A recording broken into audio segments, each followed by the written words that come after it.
Hello, everybody. Hello, hello, hello. It is Damien G and it is Terrell. We are back, Big Gold Belt Media, with another review. This time for you, the first three episodes, a general overview of the John Cena and co. I'll say James Gunn specific Peacemaker on HBOMAX. Because let me tell you, this is very John Cena and very Peacemaker. Very James Gunn. If you really, really know their backgrounds. The first three episodes, Terrell, were a mixed bag, I'm going to say, from my perspective. Really? And we're going to get into it because I'm going to borrow a line from you and say you give it something 3 episodes to catch your attention before you throw it in the trash bin or not. And as we talk more about this review, I'll tell you this early. It took into the 3rd episode for me to like it. So I want to get your early inclinations on the first 3 episodes of Peacemaker. Man, I loved it. Maybe that's my bias with John Cena, but I had already liked the character from Suicide Squad, and I think with that movie already doing the heavy lifting for me, I already knew I was going to like this when the show came out. Episode 1, was all I needed to be like, okay, yeah, I'm committing for the rest of this. I'm in this for the ride. That's how I felt after episode 1. Was more like it was going to be a wild ride. I knew it because I even said in our group chat, this show is effing weird after the first episode, because it's very James Gunn. It's very eclectic. Oh, definitely. It's very off the wall. The term gritty I like to use sometimes in terms of movie depictions and show depictions, like the way it's unearthed. I felt there was a lot of American grit in the overall tone of the show in the first 3 episodes. Mm-hmm. The whole thing with his dad and the American flag, everything about America, Eagly, who was the MVP of this damn series so far. Definitely. He's the best. So we'll get more into it. But for me, let's just start at the beginning. Let's just start right when he wakes up in the hospital. He's recovering in the hospital from his injuries procured in the Suicide Squad. And his back and forth with the janitor. Like, that was hilarious. Like, he smoked weed with the janitor. You know what I mean? And he's just it's a one-time thing, man. It's a one time. But it was special to me. But it was just Tuesday for me, But I thought it was hilarious in that little interaction just because the actor, and I'm going to boot it up here, the actor who plays the janitor, Rizwan Manji, he was hilarious in his 2 minutes of screen time because he was going back and forth with Cena, left, right, left, right, left, right. And the joke of jokes was, man, I went to MIT. I don't want that responsibility. Why do you think I'm mopping floors? And then you just see the first chink in his armor, in Cena's armor. I pardon the phrasing here. That's the phrase I know about, clinks in the armor. But was he like, you went to MIT? The surprise of Peacemaker. First of all, we find out he kills more people of color. That's one thing, because it was referenced. He doesn't kill enough white people. So haha. Coincidence. Not on purpose. But when the janitor says he went to MIT, you see the shock in Cena's face, which in a small vacuum means nothing. But in the bigger picture, when you meet his dad, you realized he was indoctrinated to think people of color can't do shit. So that little already his first wall is crumbling down, right? Oh, I didn't know that. And then, the escape plan in his dirty ass uniform, really, we don't see you really leaving this hospital when you're supposed to be going back to prison. Then he breaks into his own trailer and he's still been paying his phone bill apparently for 4 years. And his dad never his money from his account, right? Oh, that's funny. So what did you think in that first 10 to 15 minutes? That first 10, 15 minutes, like you said, definitely that actor that he was talking to that plays the janitor, that guy's in everything, man. I don't know who his agent is, man, but he was in everything. I want to say he's in what was the last thing he was in? He was in whatever the show was, it was on, I can't think, whatever it was, he's in everything. It was really good.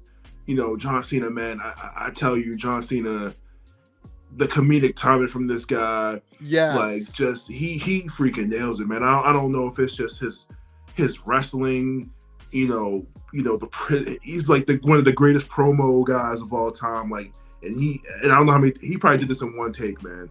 Like he nails it every single time. Like everything I've seen him in, like his comedy wise, he kills it. But I definitely love that. Like from the initial trailers, it makes it seem like he just gets out and he's going to be on the ball. No, they're very much still on him within the first 15 minutes as he tries to escape from the hospital. And they definitely clarify a lot of questions within that first 15 to 20 minutes of this episode. So it is pretty well informed. Like if you didn't see Suicide Squad, what the heck was going on? Right, and you're caught up pretty quick too. Like if you didn't Spoilers, watch Suicide right? Squad, yeah, spoilers abound. But you're really caught up really fast, even if you didn't see Suicide Squad, about why this person is alive. One, why this person is being hightailed by the Black Ops, Argus, what have you. Two, and number three, just who he is as a person. Right. When he's crying in the trailer, right? That one scene, I know we're gonna jump around a little bit. So when he's crying in his trailer, emoting, crying and whining, he cries about killing Rick Flag, right? And he says the exact words, "Peacemaker, what a joke," is what Flag told him upon Flag's death. So it goes to show he didn't really want to kill Rick Flag. Like he says in the movie, he goes, "I respect you, I'm just doing my job," kind of thing. But he didn't want to kill Rick Flag. Right. In fact, Suicide Squad fans, that was the death I was most upset by. Like, was Rick Flag's death. It was definitely caught off guard, and I think that was the whole intent of that movie. Is like everybody was fair game. Everybody, nobody was safe. Exactly. Right. and I think you spend, and I'll touch on it briefly. You spend a whole movie trying to redeem Rick Flag's character from the first Suicide Squad movie to this readaptation. You're like, okay, I like Joel Kinnaman now. I like Rick Flag. Oh, come on, man! And that's how Cena kind of is going through the motions when he's crying over his like rock symphonies in his 8-track. He got a fucking 8-track collection. Oh man, the music. Let's just take the time to appreciate that the man has LPs and 8-tracks. Okay. Yes. Definitely setting up like the era that he's from. You know what I mean? Like, he's trapped in an era. Exactly. Right. He's trapped in a time loop because he still has these ideals of what America is in his mind, thanks to his dad's indoctrination and brainwashing. It's like, oh, it's almost like when Captain America was woken up, right? And he had to adjust to the current times. We didn't see that journey. I feel like we're going to see that journey with Peacemaker as he adapts to his version of America, what he perceives it to be, versus what America really consists of, and you can tell by the eclectic cast, the multi-ethnic cast, there's a lot of different people from different backgrounds here in America, bruh. It ain't just your people. Just saying, you're going to have to get used to that. The joke in the diner about sweet cheeks, and then, it's very 2022. Like, dude, you can't say that because I've had this same PC. I've had this same chat with my father because my father's in his 80s and he's not a racist by any stretch of the imagination, but calling women doll and sweetheart and baby doll, like that was okay in 1965. But I have to tell him, Dad, just because you're old doesn't mean you can get away with that stuff. So just hearing John Cena make a sugar tits joke, I'm like, the hell, man. And people calling them out on it too, you know what I mean? Which is so funny. Like, it's not just, oh, this is the character. Like, nah, man, you gotta chill with that. You can't do that here. No. So we get a snapshot of him, but then we also get a snapshot of the background characters that were in the Suicide Squad. Who is Steve Agee's John Economos, who I liked him better portrayed in the Suicide Squad, but here it seems as if he's portrayed as the bumbling idiot that has no friends, right? So that comes off about right. And Jennifer Holland, as Harcourt, you don't really get to see the side of her in the Suicide Squad. She's just kind of like a right hand woman to Amanda Waller, but she's a ass kicking, name taking member of Argus. So okay, I didn't anticipate that. That's appreciative. What I want to pay quick attention to is the whole thing is like, how did Amanda Waller get through all this in the first place from Suicide Squad? They arrest the woman that knocked her out with the golf club. They did. I don't feel like they expounded on that in the movie. They really showed it. I No, mean, there was no after effects. It was let's just save the people and Task Force X, but they show her getting arrested for what? Assaulting a government that's official? treason, Like bro. that's treason.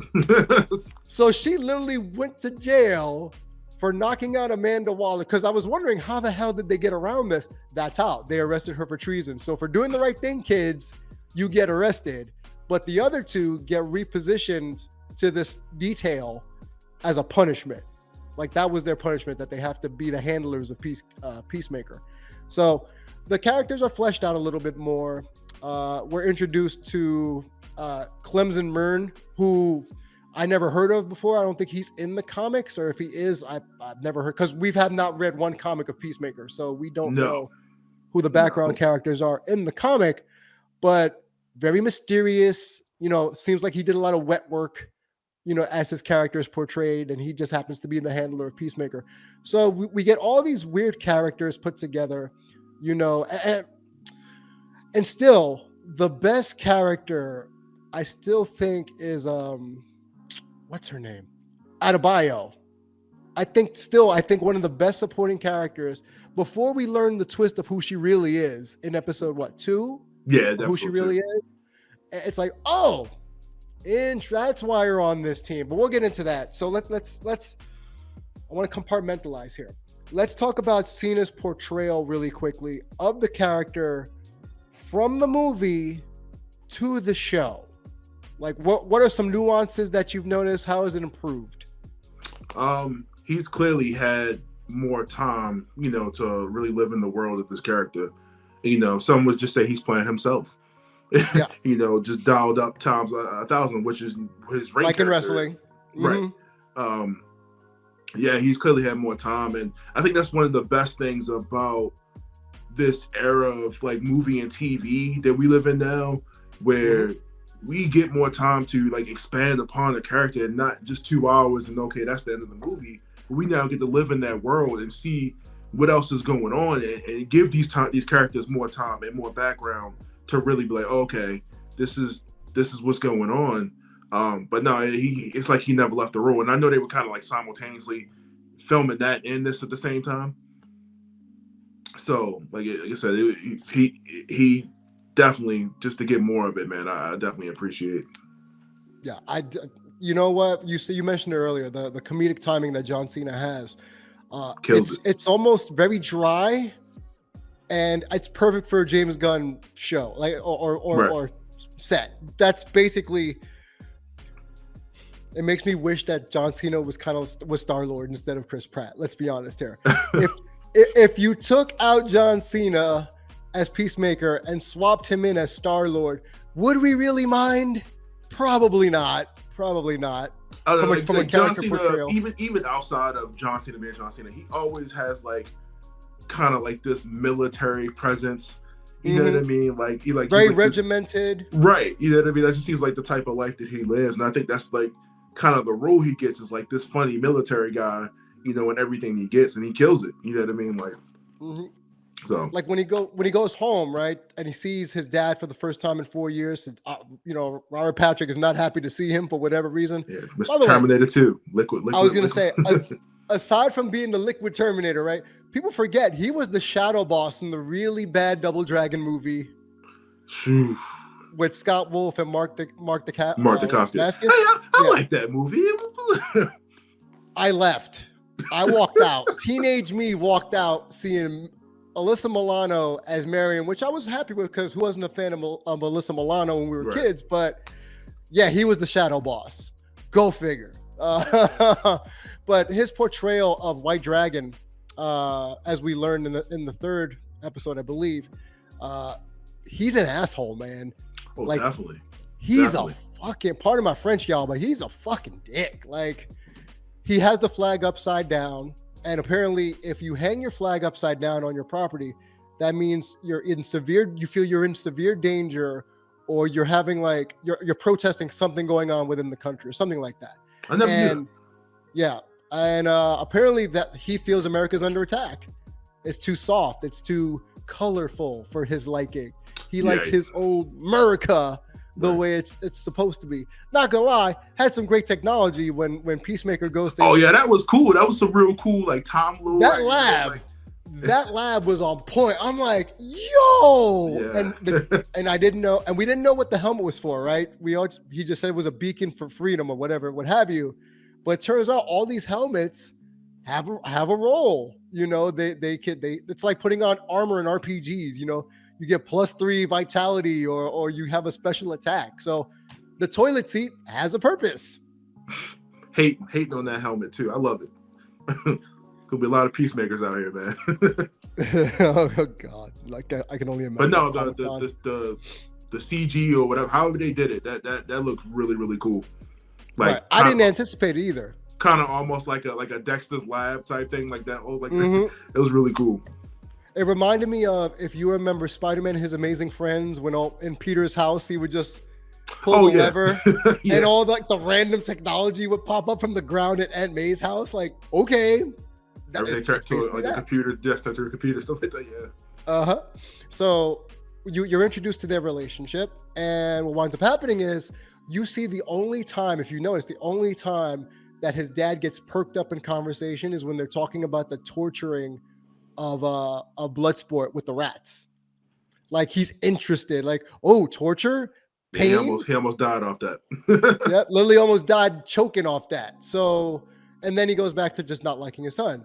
And I'm just thinking, yo, you're every absentee father that every son hates right now. You know, like that wanted his dad to go to his baseball games, you know, and it's just like, you know what? Fuck you, Dad. You know, you were never right. Really You keep trying to do better to impress your father, and it's just not recognized. And yeah, that is that character, not the trope, but that is that what we getting you clearly, like his dad's a racist, and he's like, you know, yeah, I'm not with that. That's not what I do. Even though he continues to get portrayed as one, because clearly because of his dad's teachings. So right. So and they even talk about it where it seems as if Peacemaker is basically a big child. You know, he just remember the term of butt baby as they discussed. Right. It's like he really thought women gave birth through their ass for a long time. Like for a long time. And I'm thinking, oh, you poor sheltered child. You poor sheltered child. And he was basically raised to be a killer, like Amanda Waller says in the movie, from the day he could hold a weapon. So he's got the mind of a kid. He just follows orders to impress the adults. I guess that's the feeling that I'm getting. Can we jump into kind of the whole action sequence with John Cena? And something that I've noticed, like they because you know in the movie, like where he's like the weapons expert, right? Like he can pretty much I feel like they kind of, maybe it's just these first couple episodes, like they almost keep finding a way for him not to be able to use a gun. You know what I mean? Right. Because he's getting into like these altercations where he can just end it and you know, shoot bang, and it's like he has to kind of fight it out, and he's getting like seriously hurt. You know what I mean? And that whole fight with, you know, the girl he winds up taking home from the bar, which was ridiculous. Freedom. That's all I'm gonna say. Freedom. William Wallace. And I it was just something that I noticed, like doing like the fight stuff, is he you know, when he got out and the whole thing with Flag really kind of shook who he is. Yeah. So he's a little bit more hesitant about it before. I feel like when he had the ideal just driven into his head, like, hey, this is why I'm doing this. Now he's like, I don't know. This is, you know, he's a little bit more hesitant about it now. So exactly. To your point, he's shell shocked just about, you know, and people in war often talk about that when they leave, you know, active combat and they've done kill missions. Sometimes it takes one specific kill to make you like, what the fuck am I doing? Like, I can't do this anymore, you know? And like, you're right. You don't really see Peacemaker use a gun in the first 3 episodes until it was time to use the gun in episode 3, and he just couldn't do it. Like, he's having this identity crisis. You know, the speaking of which, my favorite character so far, freaking Vigilante. Was it Vigilante? Oh, that guy's that whole best friend episode. It is absolutely ridiculous, man. It's just like, man, I gotta keep watching this. This is so ridiculous. Portrayed by Freddie Stroma, Adrian Chase, known as Vigilante. Basically, when you see him in the bowling, was it the diner? Yeah, the diner. The diner, yeah. And you could tell he's got, like, as a person who's worked in psychology, this dude clicks all the boxes of being a savant, but not having really good people skills, like being on the spectrum kind of thing. And it's like, wow, like his portrayal is hilarious, sad, but I kind of understand where he's coming from. You know, he's almost like, and he'll tell you he's killed more white people than people of color, just so y'all know. He wants y'all to know that. That's just the neighborhood. That's just just happened to break down that way. I like their dynamic because I feel like they both need friends, so they have each other. Right. You know, but let's fast forward really quick to the target shooting in the backyard. So I read somewhere, I don't know where I read it, that James Gunn specifically shot that scene as a remembrance of his childhood in Missouri because he remembers blowing stuff up in the backyards with his best friends. So that whole montage of the target practice in the backyard kind of thing was an homage to James Gunn's childhood. Because in that part of America, that's what they did in like the 70s and 80s. You know, they burned ants with a magnifying glass. They blew stuff up. They threw rocks. I didn't do that, but that's a part of, man. But that's a part of their America, which again is another layer. If we peel back that onion, that's another layer of Americana that Peacemaker probably understands, but the audience doesn't. You know, right. That might have been a part of his childhood, and it brings him joy. So I thought that was a really interesting wrinkle because I found myself watching the episode thinking, I never once played in the backyard throwing rocks and breaking glass and stuff. That's kind of duh, but whatever, man, it's fine. Vigilante, the torture scene was hilarious. You know, we'll get to that, but just him hiding behind the dumpster, like, right? How do you know I'm not just? How do you know I'm not just, you know, punning up here? That's what I do. Like, what? You can't be that. Never mind. You are that dumb. Okay, that's fine. Their dynamic is great, like I said. I think all the characters. Oh, the one thing we haven't even talked about yet, the intro. Oh, I've not skipped it not once. It's amazing. I had nothing, man. My mouth was agape. It was like the intro, the entire musical background to this entire thing, like the select song. I need this soundtrack on vinyl, man. Like every song on here is just really, because I mean I'm a big fan of like those bands from like the 80s and like, you know, stuff like that. So the music is hitting for me, you know what I mean? So I absolutely love this intro. It's completely ridiculous. And, you know, talking to my wife, I'm like, how long do you think it took him to choreograph this dance for this? Like, he probably got it in like one or two takes. 2 takes. It was like, forget this. We just gonna dance, everybody, and then it ends with Eagly like chupping at the end. I'm just like, you know what? The eagle hugs him, man. Like, oh man, he's hugging me. He's hugging me. Oh my god, Dad, look, he's hugging me, and he wasn't there. It's like, oh, like everybody important life moment. That never but yeah, so the missions. Let's talk about the missions themselves. First off, that joke about like you people don't know how to really name missions well. You're not really good because Project Starfish have to be a fucking real starfish. I thought it was hilarious. So Project Butterfly is like, what, is it really a butterfly? And then nobody really says anything, and you probably know, okay, it's going to be a butterfly. It's revealed at the end what the butterflies are. So you get these mission briefings. First off, he was really fucking stupid to leave the mission briefing, take it to the girl's house. Was it her house or his house? He took it to her house. Stupid. They distinctly told him, bring this back to your place. It was safer to leave it in the car.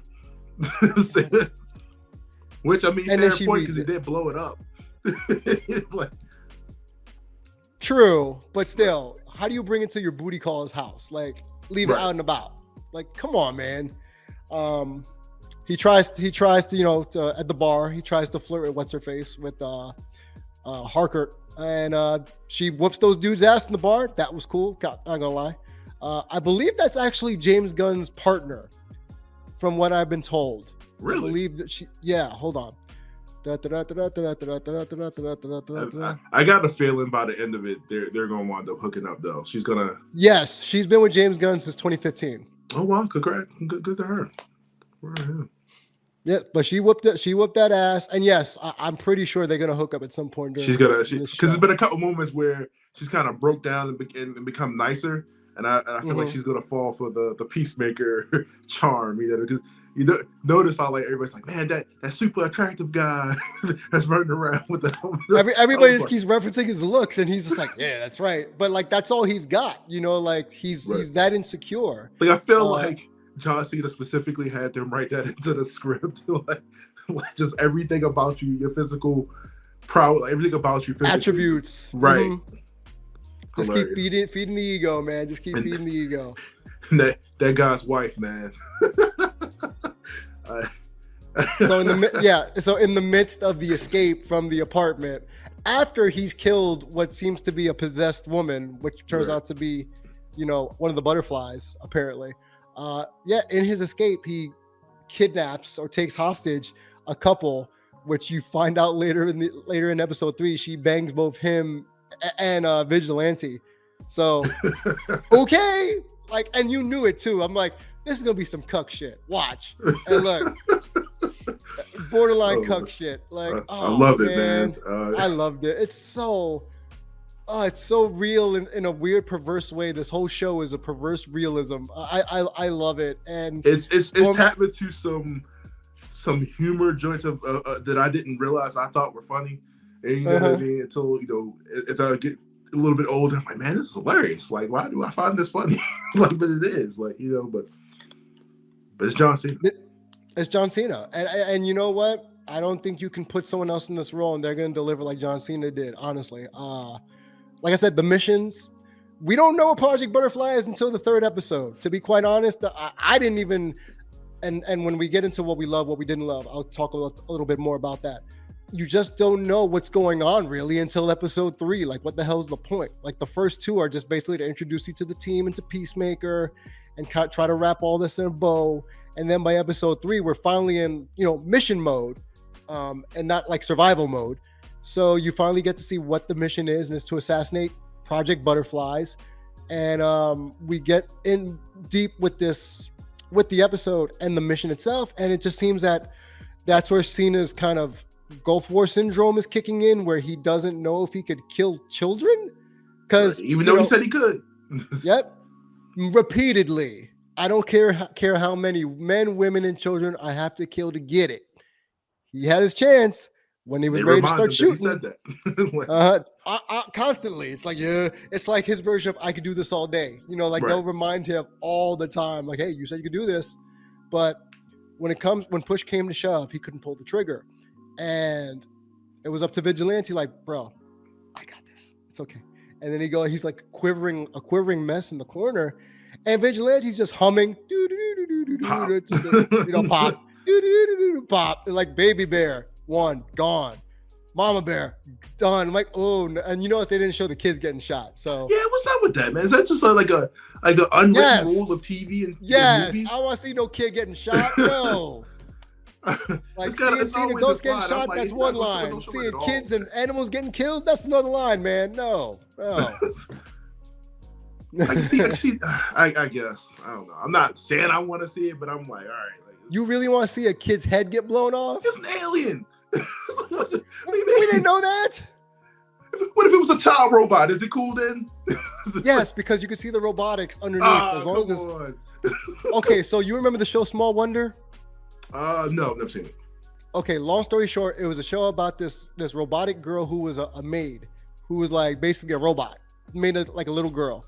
So you would see her insides when they opened up her container. So like charge her and shit. So I wouldn't want to see that little girl back in 1984 get shot up. I don't want to see that. And I don't want to see some little kid in 2022 get shot up. No, thank you. Even if it's a different species. Yes. I can respect it. I don't care if it's an Atlantean, a Thanagarian, an Earthling. Sure. I don't care if it's one of Kang the Conqueror's kids. I don't want to see it. It's like seeing Galactus eating a planet whole. Do you really want to see everybody turn to blood and guts when it happens? No. But why do you think Thanos? Happened, right? Why do you think Thanos picked a finger snap? People just turn to dust. You don't see people like getting shot and blown up and stuff. But anyway, that's my little Damien rant. I'll get off the soapbox now. But don't kill kids in TV shows. Not cool, man. What were we gonna say? Oh yeah, sorry. My brain just farted into like that part about kids and stuff. So Vigilante's just shooting and killing, and then the dad, the senator, which we find out earlier that it's a senator they're going after. So you're like, oh shit, it's government. But it turns out after Cena's been kidnapped along with Vigilante that the senator has been overtaken by a butterfly. We find that out after the firefight. So interesting thing here in the dynamic of Peacemaker and Vigilante, the torture scene, which I thought was hilarious because hilarious. Really that was the dude's best shot, was to let me torture his little buddy thinking it's like his Bucky to Captain America, like that's gonna work. And Peacemaker's like, don't really care, bro, don't really care. Well, give it your worst. He specifically didn't want to torture him. He was like, it just wasn't going to work. He wasn't going to get nothing out of him. He was the alpha. He's like, yeah, right. You're the alpha. I can't torture you, but I'll torture the beta kid over here. And he's just like, I don't really care, man.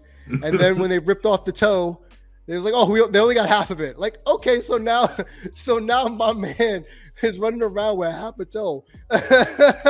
It's not resolved. We haven't resolved this yet. He's running around here with a half bloody toe in a boot. So well, he didn't cut through. He cut through half. He didn't cut it all the way through, so he can still repair it. We still stitch it, but half a toe. So in the firefight, it's revealed that the senator is also overtaken by a mysterious butterfly-like entity, and then you see Peacemaker say, "It is a butterfly," just like the Mothra joke. Remember they made the Mothra joke? Oh, I'm fighting a giant Mothra. Can I get a jetpack? Like what? It's like, how am I going to fight a Mothra without a jetpack? And then when they find out it's not a Mothra, he's like, well, I still want the jetpack. You got me all into it. Now I want a jetpack. And then, after they revealed that, they also revealed that these butterflies are pretty much all around the world, basically. Yes. Yeah. Yes. Which is like, oh man, how are they gonna stop that? So it must be leading to there being like a central butterfly somewhere, basically. That shut like down the hive mind. Yeah. Mm-hmm. Kind of like the Star Roll thing. Yeah, exactly. And I thought that's exactly where they pulled it from. So, but then again, we don't remember. Cena never fought Starro. He just saw it. He never fought it because he was too busy dying in the rubble of Cordo Maltese and Flag, yeah. Yeah. So the last thing we see of him in Suicide Squad is getting shot in the neck after killing Rick Flag and being about to kill Ratcatcher. So he's never really fought an extraterrestrial before. So this will be interesting, or at least we don't think he has. So this will be interesting. And shout out to the people that care about continuity for putting the scar on Cena's neck. Yes, for where that bullet was. Neck. Yeah, because I was like, where? Because it looks like it was like in the middle, and it was like, okay, it's on the side there. Okay, so now that we care more about going back continuity to that stuff now and like making sense. So well, because now there's plenty of like YouTube channels and people who do these breakdowns of every minute detail.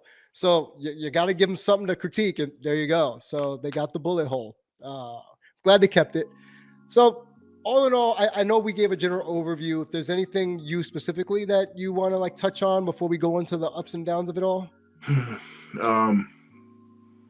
Just like, man, I mean, just the episode flow, I think for me, is really like just 40, these episodes were 40, 45 minutes. Yeah. Doesn't feel like it to me. Like I've watched shows, man, when I'm like, it's 20 minutes in, you know what I mean? Like, and for me personally, I got a big thing with like watching 40-minute episode shows because that just feels like that's just so long. When I can watch three episodes for 20 in an hour. But this didn't feel like it to me. It was quick, easy watch. Okay. That's my biggest, So really quick, I want to say the beauty about like being in those 40-minute episodes and being able to watch on HBOMAX as opposed to like, let's say terrestrial cable is hitting the fast forward button. I can fast forward and back up through spots. So like if there's like meh dialogue or the story's not really flowing, I can just hit the fast forward a couple of times and a 40-minute episode becomes a 30-minute episode rather quickly. Right. And I appreciate that ability for me, just me personally, to be able to do that. So I'll say this in terms of flow. And that's one of the things I'm going to give it my own kind of like personal, like I didn't like it. I know they flowed well into each other, but it took a little too long to get there for me. That's why I didn't start to enjoy the show fully until episode 3. Until it started to get really weird. Yeah, looking at you, Judo Master. Just because I like superhero films. We talked about this with Naomi. That was one of my biggest issues, was that her backstory took too long to develop over the first 2 episodes to get to the superheroing, you know? So like, okay, he fights the naked girl in episode, I believe episode 2, right? And he blows up the butterflies in episode 3, or at least Vigilante does. But it took too long to get to the juice of it all. And I'm like, all right, I know his dad's racist. I know he's a bit of a dick. I know the psychological like profile of him is kind of fucked. We got to introduce all these characters, but it took 2.5 episodes to get to the good shit, in my opinion, you know, which is the action. The comedy is great. The lower level villainy is great. You know, when he was fighting the girl in her apartment, that's cool. But I wanted to get to a super villain. I wanted to get to like a comic book accurate villain. And when we finally got to Judo Master, I'm like, okay, we got some juicy stuff for Damon to dig into, because he whooped their ass. Judo Master whooped their ass. And all those jokes he was making about making him into an Achilles tendon and putting him in his leg or some shit like that because he was so tiny. I'm like, good. You deserve to get your ass beat by a little man. Go ahead. Like, what's he going to do? Like, oh, that's what he's going to do. He whooped their ass. But I enjoyed that fight scene. I enjoyed him just whooping Argus's ass all up and down the square. But it took a while. And it almost lost me. I'm not going to lie. It almost lost me midway through episode 3. And I was kind of like, okay, enough backstory. Can we just get to the fights now? Like, I'm a real simple man. I like, if I'm going into a superhero specific genre, I want to see things blown up. I want to see people doing kung fu fighting. Everybody was fast as lightning, you know, as soon as possible. No, I got you. Yeah. You know, and I said that with Naomi, and it was the same here. But I don't think that's the show we're gonna get. We're not gonna get balls to the wall action, you know, like a John Wick movie. I think going forward after that last episode, it's going to keep ramping up. I don't think. Okay. I think they did what they're going to do episode 1 and 2, and we're gonna keep getting these action packed episodes going forward. Mm-hmm. I think. I don't know for sure, but yeah. That's a good assumption. Yeah. I want to say, me personally, what else I also liked. I don't want people to think I didn't like this show, because I did. It's random as fuck. It just took a while to get there. The cast, the overall cast performances outside of John Cena, specifically Robert Patrick as his dad. Like, White Dragon. He has a big following, apparently. And then you see all the African American people in the jail, like, oh shit. Like, God damn it. Gotta deal with this asshole now again. Like, they all know. And it's just like, but he's also in the comics. So he's there. He's in the comics. I don't read Peacemaker comics or DC too often, but he's a character. It's crazy to see, like, this is the same universe as the extended DCU stuff. Yeah. You know, with the Batman v Superman, this is that same universe, you know what I mean? And it's crazy to, you know, and I've seen this somewhere else too. You know, shout out to 3 Black East, but like they really shine when they hit these B-level characters, man. Like, everybody that's not, you know, Batman, Superman, Wonder Woman, these other characters they've been working on, it seems like they've been getting gold. You know what I mean? They've been hitting gold with these. Like, it seems like they're able to do a little bit more, and there's not as much pressure when you don't have to. Your AAA characters have to kind of hit a certain box office number, or whatever. You kind of do whatever you want with these other characters, these C-listers, if you would. You know what I mean? Like, so. And that's an attribute to James Gunn as well, because he made us care about the Guardians of the Galaxy. You know, I was not reading Guardians. I did not care about Guardians in any fashionable way before. I just remember Guardians from Avengers: Earth's Mightiest Heroes cartoon. That's all I knew about the Guardians of the Galaxy, is that they popped up in that show. And then, you know, watching James Gunn turn C maybe D-list heroes into, you know, box office draws. You know what I mean? So that's the talent of James Gunn, to be able to bring these C-list heroes. And he even says that in the Suicide Squad, you know, like, interviews. He says, look, I want as many D-list, C-list characters that I can make impressive in this genre, in this medium. And he's doing that in Peacemaker as well, with these characters from Argus, because you only really know Argus from, let's say, Superman the animated series, you know, the DC animated universe in passing. You know, we all know Amanda Waller, of course. Right. The vocal portrayal by CeCe Pounder, like, yes, I will always love the cartoon iteration of Amanda Waller going toe to toe with Batman, of all people. But just showing up know, at his house, just showing up, rich boy, like right. like just her having that repartee. And I did not expect the cameo from Viola Davis to find out that Adebayo's her daughter. Right, So, that definitely caught me off guard. Yeah, right, and being as staunch American, a patriot as Amanda Waller is, knowing that her daughter is a lesbian in a lesbian coupling, like I didn't anticipate that either. Being that Amanda Waller strikes me as the kind of woman who's very straight laced and right. America first. But dare we say Amanda Waller has a heart? We'll see. One. You think we'll get more out of Viola Davis, or that'll be it? I'm thinking we might get one more cameo out of her, probably. Right. Maybe when it's discovered that she's her daughter, that Adebayo's her daughter, we might get a cameo out of it. But I like the fact, like I could have been down with her not being the daughter, with Adebayo's character not being the daughter, but the fact that it is the daughter now adds an extra layer. And the fact now that she's probably going down the path of her mother when you really realize it, pushing away her wife and her fur babies for the good of the mission. So already there's already a strain. You see kind of like how her reactions every time her mother is mentioned in the room, like every time somebody says something about her or whatever, she's like, that's not my mom. You know what I mean? Like, right, like that's not the version of her mom that she knows. She knows her mom, but she doesn't know Amanda Waller maybe. So intriguing little nuances in the characters. But I love the way it's performed. I love the way that it's all acted out. We said Cena, Danielle Brooks as Adebayo, as kind of like the fish out of water, us in that chair, none of us really are secret agents, but here we are as a secret agent kind of thing. Vigilante was great, like we said, Freddie Stroma playing a role of a man on a spectrum, it seems, or just very socially awkward to the point where you're just like, oh my God, like this kid's embarrassing. Really well done. I really like the performances. Like I said, Robert Patrick as White Dragon, fuck you. And if you got me to say fuck you in the first episode, you're doing a good job as a bad guy. Right. So does anyone else stand up to you?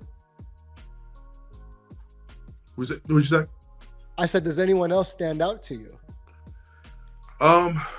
Yeah, the black guy, I can't think of his name. They said it like 1,000 times. The one that's leading the mission. Mern? Yeah, he guy's creepy, man. It's creepy out this show. Just his whole standoff, Jack. He's like, that whole confession scene where he's like, I've never told anybody, expressed a feeling before, and he's like, so I'm trying to do better, and yada. I want to see. I'm hoping that they do a little bit. They reveal a little bit more with him, man. What his background is, because he's definitely been don't say anything, don't just real standoffish with everybody, man. So he's been great so far, especially on the missions where he blew himself up. So literally, with the trope of this isn't working, like we've all seen that trope before. And it's like it's not working. And let me go up and check it. Like in the cartoons, they literally did a cartoon reference in that. Oh, it's so good. I love how comic book this can be in live action, like, and it not look silly. You know right, what I mean? and that's the funny thing about the medium is like what you just said is perfect sense. It blends realism and comic book nonsense that can happen in real life. It's not just people who can fly and this, that, and the third. It's little things that happen in comic books, like day to day, like I blew myself up by accident. That could happen in the world of like espionage, where you're just like, the hell, right? Boom, and then you blow yourself up. So overall, I'm gonna say there's a lot I did like. I love the fight scene with Judo Master whooping everybody's ass. That was hilarious. I loved the fact, you mentioned this earlier, that Cena doesn't have any superpowers. He's just a jacked up muscular dude with normal, above level durability. So him jumping from like building to building or patio to patio, I thought, you're not the Winter Soldier, bro. You can't do this. He was hurting. Yeah. And the way he landed, like every time he landed, it landed painfully. Like you heard a crunch, you felt the thud, like, yeah, you're not Bucky Barnes, bro. Don't try to grab on to like, things with your bionic arm. You don't got that. Again, the pacing was a little off, in my estimation. You might have liked the flow. I thought, like I said, it took a while to get there. But there's not much else to dislike. I'm curious as to where the FBI agents fit in with this, because they were kind of like bit part, Were they the FBI or Evergreen local police? They might hold on. They might have been local police. Let me double check that. I feel like they were. Yeah, I mean, I've never seen those two actors before, but police detective. No, I've seen Yes. the male cop. I've seen him before in other stuff. Oh yeah, he's a character actor. He's been in plenty of movies. Not at the Roxbury. That's where I know him from. He was in Not at the Roxbury. He was their personal trainer friend in Not at the Roxbury. So okay. So I'm trying to look at anything else on the Wikipedia page, guys. So sorry, I know it's not for interesting content, but overall, a well-produced, a well-timed out in terms of just like you said, for you, a well-timed out show. For me, it dragged a little bit in episode 2, so I almost fell asleep. But we got here. This gets 5 WrestleManias out of 5 for me. It's 5 WrestleManias. Wow. No, I mean, by the way, did you hear the joke she made about wrestling? I did. Danielle Brooks, she made that wrestling joke. I'm like, yeah. Right. Yeah. This is not the first time John Cena and Terminator 2 guys been in the movie together. I want to say The Marine. Really? Oh, that's right. I remember I watched that in the theaters. Hey, you loved it. I did not love it. I did not. What was I doing at the time? It was for a work trip. We took the kids, stupidly, I took these teenagers that I was like an after school counselor for to watch The Marine. And I'm like, why am I taking a bunch of 16-year-olds and 15-year-olds to go watch an R-rated movie? Trying to get them enlisted, man. You trying to get them enlisted. Apparently, I wanted them all to turn to John Cena at that point. But what you get 5 WrestleManias. Okay. I give it about 3. I give it 3 WrestleManias out of 5 for me so far up to now. I'm looking forward to the rest of it. Oh, I can't wait. Like I said, very James Gunn, and very John Cena. You know how I don't want to compare him to Batista, but I'm going to, and say I don't know what it is about actors who start out in wrestling, but some of them have like the oddest, driest comedic timing. The Rock has it.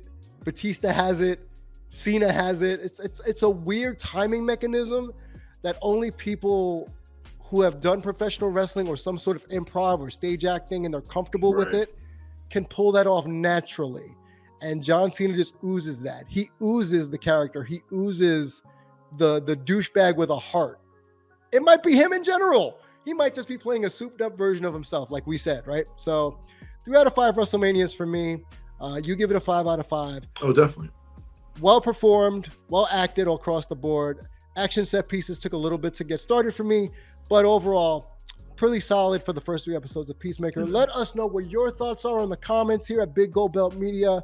I am Damien G. That is Terrell. This has been Peacemaker episodes 1 through 3, and we'll see you next time. And remember, James Gunn touches things, they just happen to work for whatever reason. So far, Peacemaker's piece works. And oh, by the way, John Cena karaokeing into a dildo vibrator. I'm going to leave it at that.